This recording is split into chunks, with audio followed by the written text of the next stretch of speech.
Ishte kryesocialisti Edi Rama në fjalimin e fitores në sheshin Skënderbej përpara mbështetësve të tij. Shqiptarët zgjodhen dritën e Europës të Rama dhe jo errësirën e Gropës dhe kapelen fake që shanë dhe Mallkon. Zgjodhen yjet dhe ngjitjen dhe jo rënjen në humner. Edi Rama tha se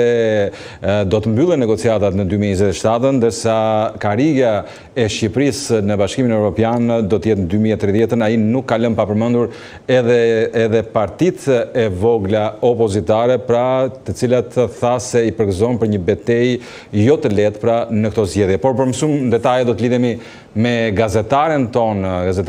cila ka ndjekur nga afër pikërisht fjalimin e fitores Edi Ramës, Fiorella Beleshi. Fiorella, të përshëndes atëre mesazhi që dha Rama pikërisht në këtë ceremoni të fitores në mandatin e tij të katërt. Në fakt, kjo andje bëhet për mbledhjen e përsa përket mesazheve kryesore të kryeministrit Edi Rama për fitoren e katërt të tij. Duhet themi që pasi gjeti fjalët e mirënjohjes të fitores, Edi Rama së bashku me familjen e tij, jo vetëm ato politike, por dhe ato që ka biologjike, që ka çdo ditë në shtëpi, erdhi në sheshin Skënderbej,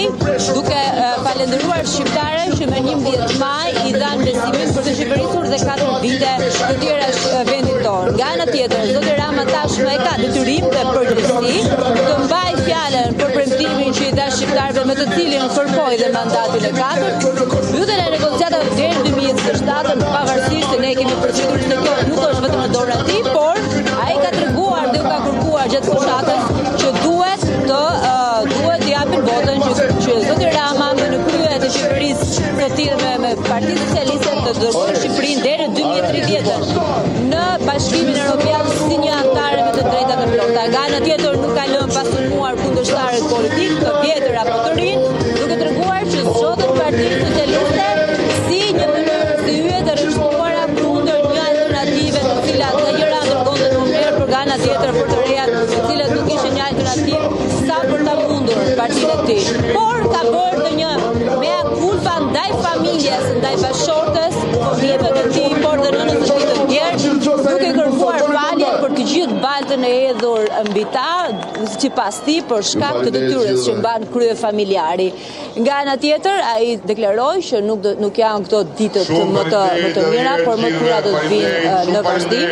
pavarësisht se rruga e Shqipërisë drejt Brukselit do të jetë e vështirë. Këto e kanë pranuar dhe vetë zyrtarët e Brukselit, por nga ana tjetër ai tha që nuk është një rastësi e bukur që nga dita e nesër dhe ditën e premte do të ketë pikërisht Partia Socialiste e Shqipërisë. Po, Fiorella, të dëgjoj. E treta e vërtetë do ta dëgjojë gjithë Shqipëria. Dohet të lija dhe zotin Rama që të bëjë thirrje ndaj mbështetësve të tij të cilët janë mbledhur në sheshin Skënderbej pikërisht pasi kanë kërkuar që dalin dhe të festojnë fitoren e katërt. Dhe nga ana tjetër duhet themi që zoti Rama tha që nuk është rastësi që pikërisht pasi fitoi Partia Socialiste me ofertën e integrimit në Tiranë do të mërrin liderit e udhëheqësit e kontinentit evropian, duke nisur nga dita e nesër do të vijë kryeministri britanik dhe më pas për të gjithë liderët e tjerë, të cilët do të mbahet në Tiranë pikërisht samiti i Komunitetit Politik Evropian. Fjala ishte vetëm me kryeministrit Rama, nuk kishte ndonjë surprizë nga ata që ne kemi dëgjuar gjatë fushatës elektorale, por ishte një fjalim i vetëm nga ai, ndërkohë që kishte përballë edhe ekipin drejtuesit politik që i mundsuan atij në punën elektorale që ata kanë bërë për të arritur deri më tani 83 mandate. Qartë, kisha një pyetje, a kishte ndonjë reagim për akuzat e demokratëve për këto zgjedhje pikërisht në këtë fjalim apo edhe gjatë ditës së sotme? Për akuzat e demokratëve, normal që zoti Rama në fjalimin e fitores nuk do të merrej përsa i përket akuzave konkrete, por duke thënë që oferta ose kandidati nuk mos e referuar asnjëherë me emër për zotin Berisha, tha që është një alternativë humnerës për të çuar Shqipërinë në grop dhe pa patur një reagim pikërisht përsa i përket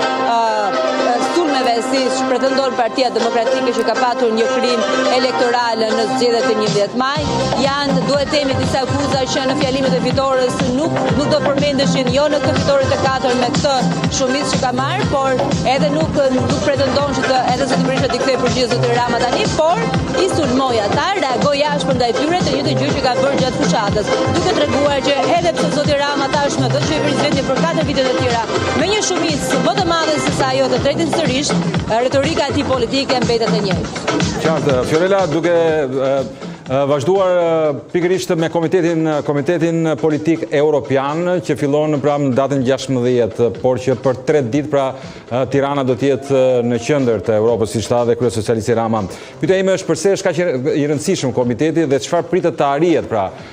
në këtë komitet? Andi, duhet themi që kur politika shqiptare, çdo fjalë të ambasadave në Shqipëri, çdo reagim të tyre apo çdo shkresa atyre është e rëndësishme dhe ndikon politikisht, vizita e liderëve absolutisht që po përdoret nga ana, është përdorur edhe në gjatë fushatës nga ana e Zotit Rama, por dhe tani e shikon si një sukses. Pavarësisht se duhet themi që ky takim nuk ndikon drejt për drejt në integrimin e Shqipërisë, por për shkak se Tirana do të jetë qendra për të paktën për disa orë në ditën e premte ku liderit më të rëndësishëm të Europës, jo vetëm të Bashkimit Evropian, por edhe të Europës, do të qëndrojnë në Tiranë për të marrë pjesë në komunitetin politik evropian, duke se është mjaftueshme për të gëzuar nga politika dhe nga Zoti Rama vet, duke referuar që tashmë është dhe në nethet e një fitore dhe emocioneve, ku tashmë prezantohet përpara tyre jo si një humbës si zgjedhjeve të 11 majit, por si një fitues. Nga ajo se çfarë pritet të ndodh, nuk do të pritet të merren vendime, komuniteti politik evropian nuk merr vendime për integrimin e vendit, por shërben si mundësi për të zgjidhur, për të ofruar zgjidhje për sa përket sfidave me të cilat përballet kontinenti dhe duhet themi pavarësisht të organizimit nga ana e Tiranës zyrtare, gjithmonë vendet e rajonit janë parë si zgjidhje nga vendet perëndimore, jo për organizimin e samiteve, pasi ky është i pari, por për të zgjidhur problemet e tyre që